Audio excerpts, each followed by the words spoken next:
The laughter hit Isaiah Truman like a slap.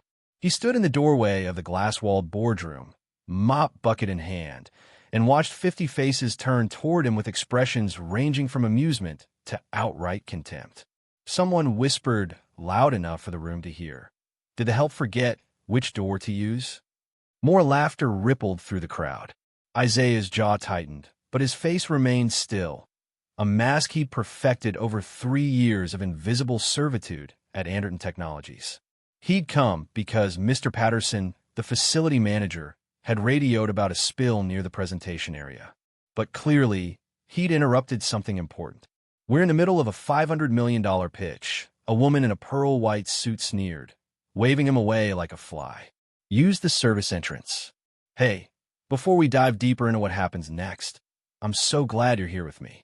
If you love stories about hidden heroes and moments that change everything, drop a comment and let me know where you're watching from.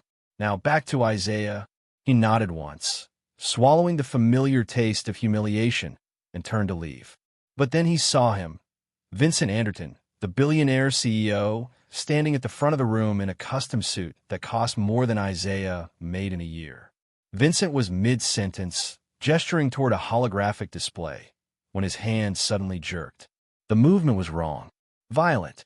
Vincent's face drained of color, and Isaiah knew, with the bone-deep certainty of someone who'd seen death coming 1,000 times before, that everything was about to change.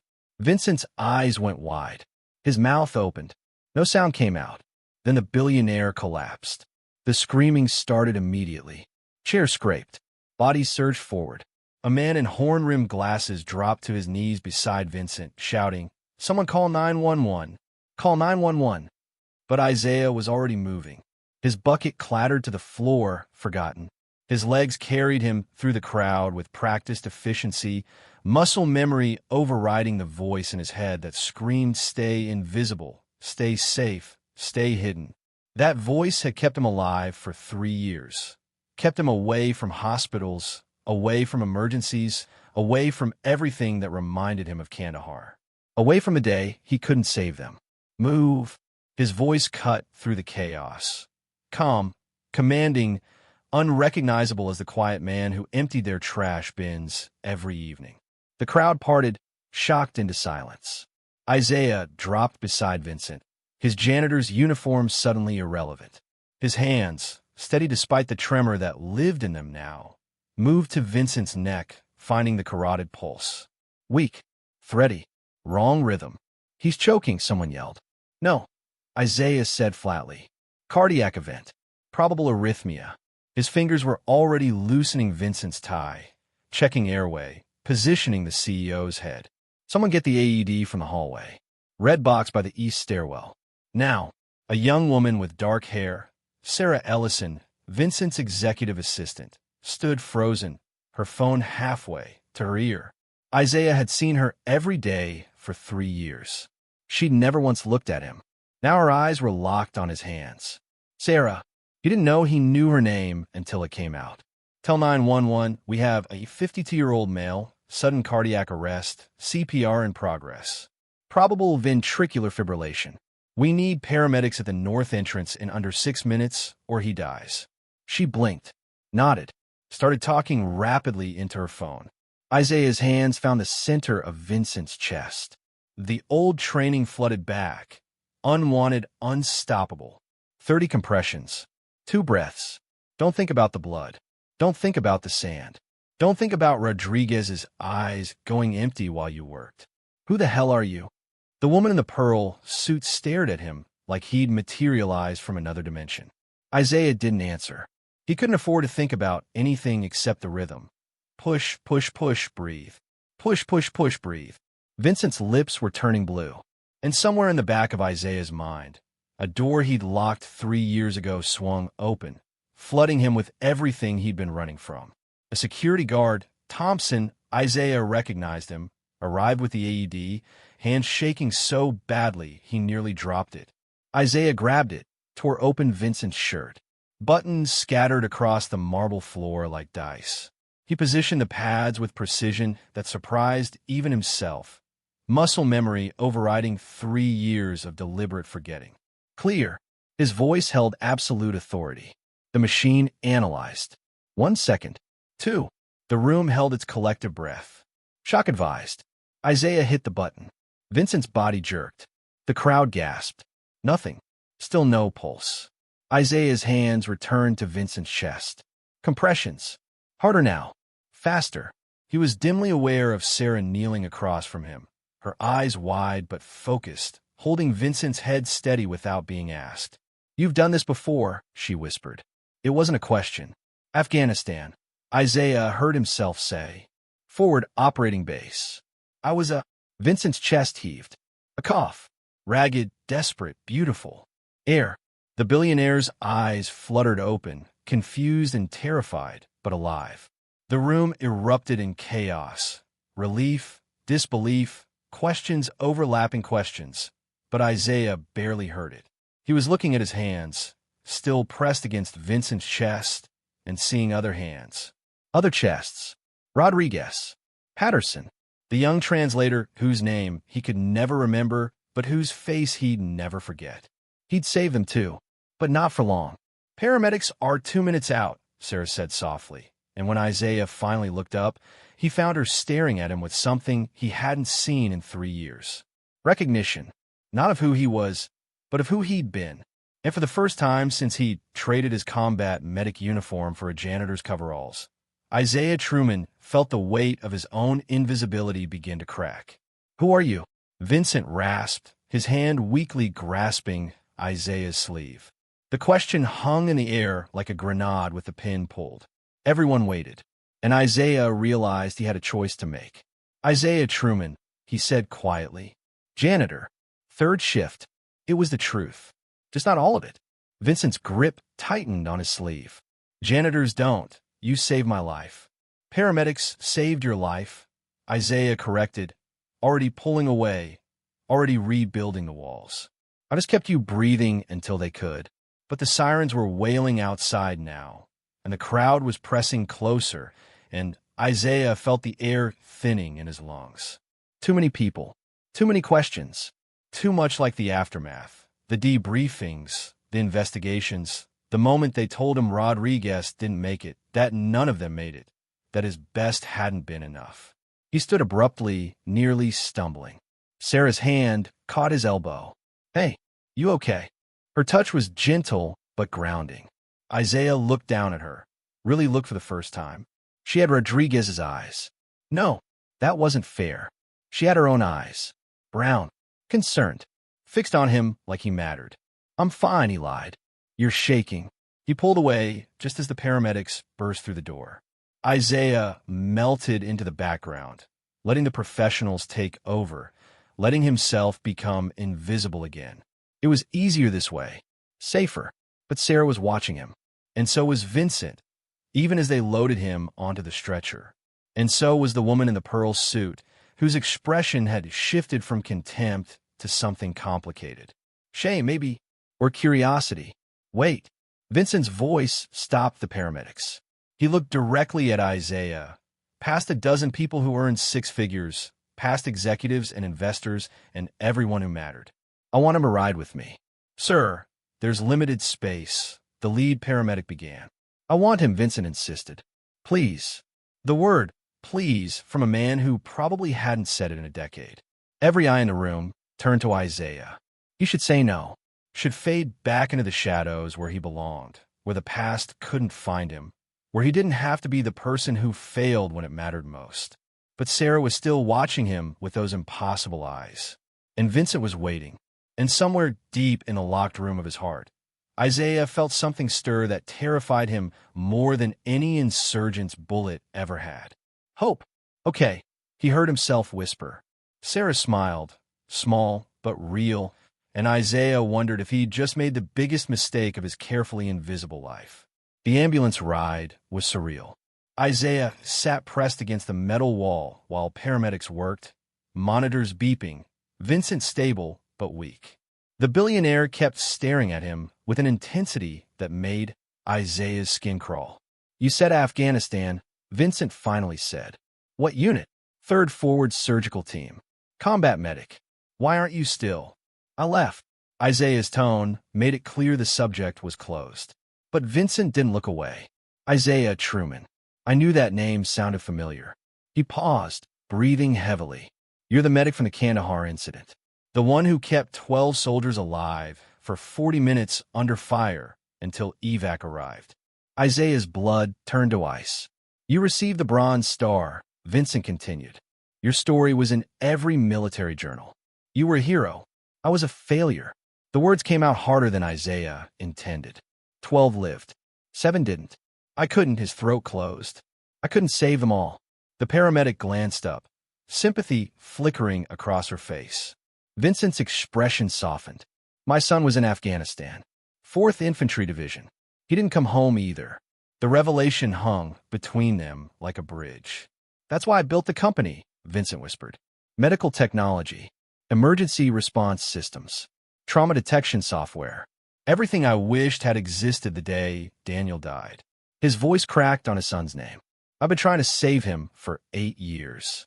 Through patents and products and throwing money at problems that can't be solved. Isaiah understood. God help him, he understood completely. And today, Vincent continued, a janitor I never noticed, a man I've walked past 1,000 times, saved me using nothing but his hands and his training.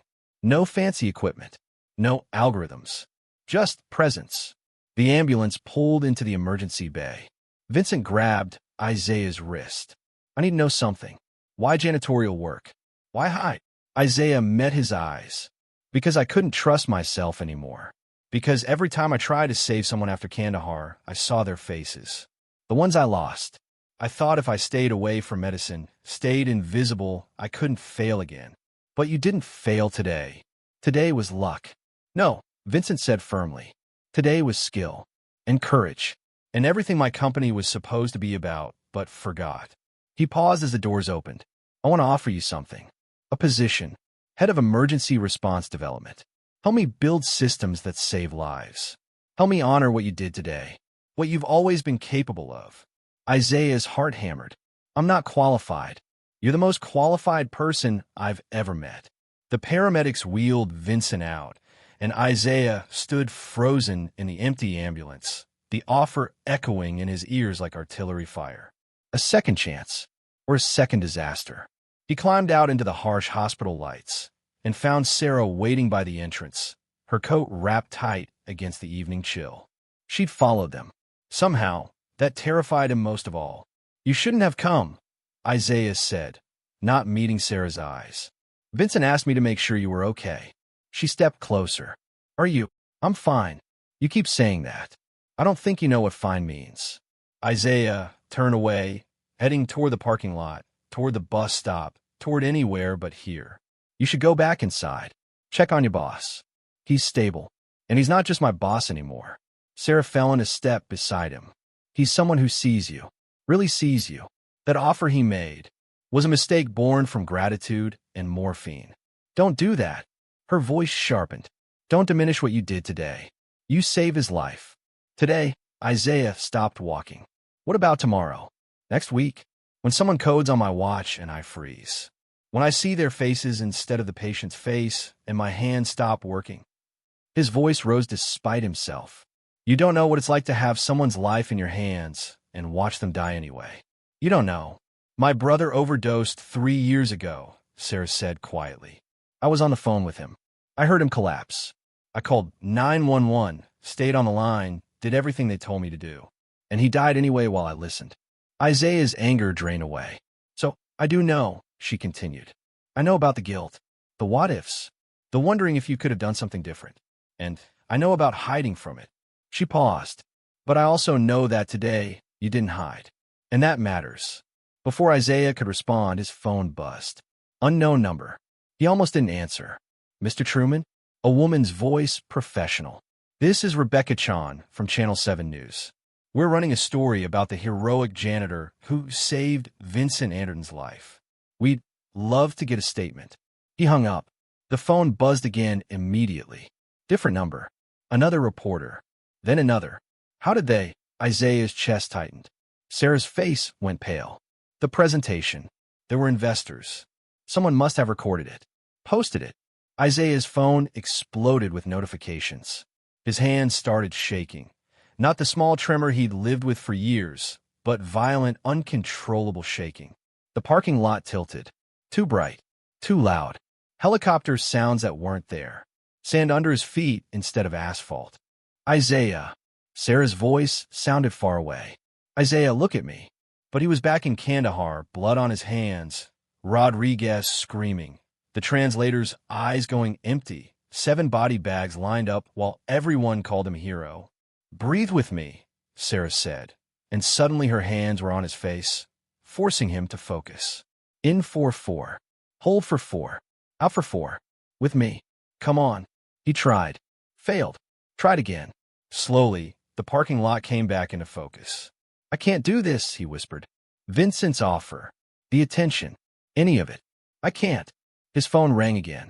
This time, the caller ID said Anderton Technologies, Legal Department.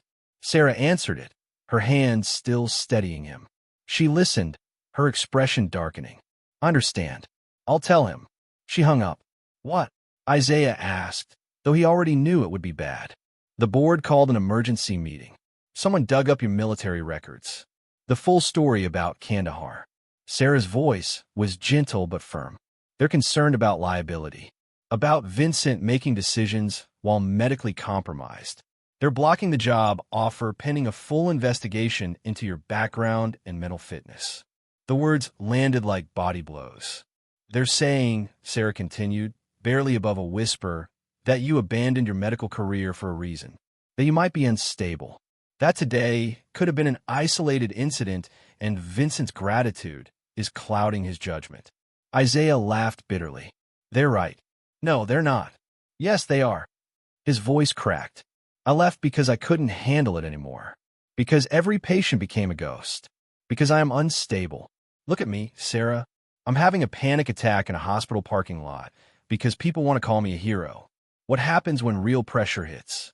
When someone's life depends on me and I break. You didn't break today. Today was different. Ow! I don't know. The admission tore out of him.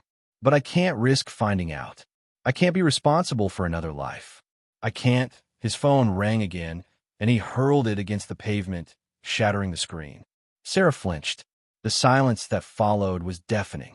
I'm sorry, Isaiah said. I should go. Tell Vincent thank you, but I can't accept. Tell him to find someone qualified. Someone who isn't broken. He walked away, leaving Sarah standing alone under the harsh hospital lights. And for the first time in 3 years, Isaiah Truman felt more invisible than ever. Not because no one saw him, but because he couldn't bear to be seen. Behind him, Sarah watched him disappear into the darkness, her hand clutching her phone. She had a choice to make too. Isaiah spent the night on a bench near the river, watching the city lights shimmer on dark water. By dawn, he'd made his decision. He'd return to Anderton Technologies one last time, to clean out his locker, collect his final paycheck, and disappear. Maybe another city, another job, another version of invisible. He arrived at 6 a.m. before the morning shift when the building was still quiet. But Sarah was waiting in the lobby. How did you? He started. I know your schedule, she said simply. 3 years of watching you arrive before everyone else, leave after everyone's gone. You think you were the only one who noticed things. Isaiah's throat tightened. She held out a folder. Before you run, you should see this. Inside were letters. Dozens of them. Emails printed on company letterhead. The janitor who saved Mr. Anderton is exactly the kind of person we need in leadership. I've worked here 5 years and never knew his name. That changes today. Promote him. My daughter is alive because of a combat medic in Iraq. These men and women don't stop being heroes just because they're hurting. They've been coming in all night, Sarah said. Employees, investors, people who saw the video. Even the board members' assistants are forwarding them to HR. She paused. You changed something here, Isaiah. Not just saving Vincent. You reminded everyone what actually matters. Isaiah's hands trembled as he read. The board still won't. Vincent discharged himself an hour ago. Against medical advice. He's upstairs in the boardroom right now, telling the board that if you don't get the position, he's resigning and taking his patents with him. He can't do that. The company means nothing to him if it doesn't stand for something real. Sarah stepped closer. He lost his son. He's not losing another chance to honor what sacrifice and service actually look like. Isaiah looked at her, really looked, at the woman who'd followed him to the hospital, talked him through a panic attack, and now stood between him and his escape route with a folder full of people who saw him. "I'm still broken," he whispered. "So am I," Sarah said. "So is Vincent. So is everyone in this building pretending they're not." Her voice softened. But maybe that's the point. Maybe the people best equipped to save others are the ones who know what it's like to need saving. Upstairs, through the glass ceiling of the lobby, Isaiah could see figures moving in the boardroom. Vincent, the board, a decision being made about his life. He could still run, or he could stay. For the first time in 3 years, Isaiah chose to stay. "Take me to him," he said. Sarah smiled, and Isaiah felt something inside him shift. Not healing, not yet, but the possibility of it. She reached for his hand. He let her take it, and together, they walked toward the elevator. If you're feeling this story right now, drop a comment and tell me what you think Isaiah should say to that board. And make sure you're subscribed, because the ending is going to hit different. The boardroom fell silent when Isaiah walked in. 10 executives in tailored suits sat on one side of the massive table. Vincent stood on the other, still pale, an ECG monitor patch visible under his open collar. Mr. Truman, the woman in the pearl suit, Diane Frost, chief legal officer, gestured to an empty chair. "Please sit." "I'll stand," Isaiah said quietly. "This won't take long." Vincent caught his eye, a question in his expression. Isaiah gave the slightest nod. "I've got this." "Mr. Truman," Diane began, her tone rehearsed. "No one questions what you did yesterday. You saved Vincent's life, and we're all grateful. But running emergency response development requires more than medical knowledge. It requires stability, leadership experience, and I have none of those things," Isaiah interrupted. Diane blinked. "Ah, yes, exactly. I have PTSD from watching 7 people die while I try to save them. I left a career I loved because I couldn't trust myself anymore. I spent 3 years hiding because I was terrified of failing again." Isaiah's voice was steady, each word deliberate. "I'm not stable. I'm not polished. I'm not what you want in an executive." Murmurs around the table. Vincent's face fell. But Isaiah continued, "I'm exactly what you need." The room went silent again. "Your emergency response technology is designed by engineers who've never held a dying patient. Your trauma detection algorithms are written by programmers who've never felt blood cooling on their hands. Your products are brilliant and sterile, and they miss the human element every single time." He pulled a tablet from his jacket, Sarah's, borrowed in the elevator. He'd spent the ride up reviewing Anderton Technologies' medical patents. "Your cardiac event predictor has a 12% false positive rate," Isaiah said, pulling up data. "You've been trying to fix it with better sensors. You can't, because the problem isn't hardware. It's that no one on your team knows what a real cardiac event looks like in the 30 seconds before collapse. I do. I saw it yesterday in Vincent's hand tremor, his color change, his breathing pattern. No machine caught that. I did." He swiped to another screen. "Your emergency protocol training software teaches proper CPR technique, but doesn't account for panic management. Yesterday, everyone in that room knew how to call 911. No one did it effectively until I gave them specific, grounded instructions. Because I've worked in chaos. I've led in crisis. Your engineers haven't." Vincent was smiling now, leaning forward. "You want someone qualified?" Isaiah met Diane's eyes. "I'm qualified by every failure, every nightmare, every moment I've wished I could go back and do better. Your products exist in theory. I exist in practice. And if you're serious about saving lives instead of just selling technology, you need someone who understands the cost when it doesn't work."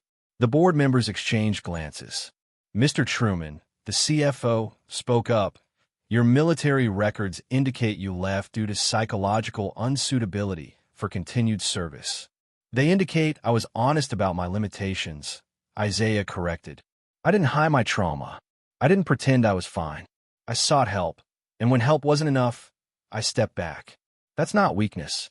That's exactly the kind of judgment you want in someone designing life-saving equipment. He's right, a voice said from the doorway. Everyone turned. A man in a navy dress uniform stood at the entrance, commander's insignia, chest full of medals. He looked directly at Isaiah with recognition and respect. Commander James Mitchell, Navy Medical Corps. He introduced himself. I flew in from San Diego when I saw the news coverage. I served with Isaiah in Kandahar. He stepped into the room. The military didn't deem him unsuitable. He was offered promotion to instructor, training the next generation of combat medics. He turned it down because he knew his limitations. Do you understand how rare that is? How valuable? Isaiah's chest tightened. He never expected this. The 7 soldiers who died that day were already gone before Isaiah reached them. Commander Mitchell continued. The 12 who lived had a 3% survival probability. Isaiah Truman performed battlefield medicine under sustained enemy fire for 43 minutes and achieved a miracle. Then he had the integrity to recognize when the trauma affected his performance and step back. That's not failure. That's the highest form of professional responsibility. He turned to the board. You're questioning whether he's qualified? I trust him with my life. I trust him with my family's lives. And if you're designing emergency medical technology, you should be begging him to tell you everything you're doing wrong. The silence that followed was different. Vincent stood slowly. The offer stands, Isaiah, head of emergency response development. Full authority to rebuild the division as you see fit.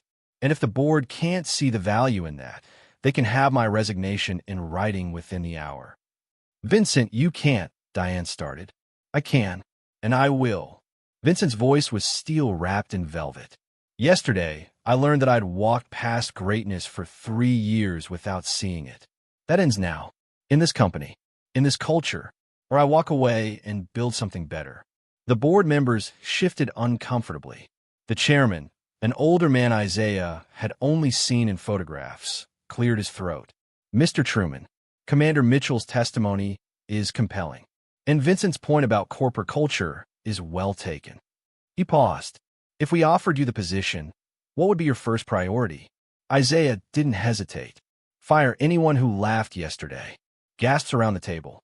Not vindicatively, Isaiah clarified. But if someone's first response to a human being is mockery based on their job title or their skin color, they don't belong in a company that claims to value life. You can't build compassionate technology with people who lack compassion. Vincent's smile widened.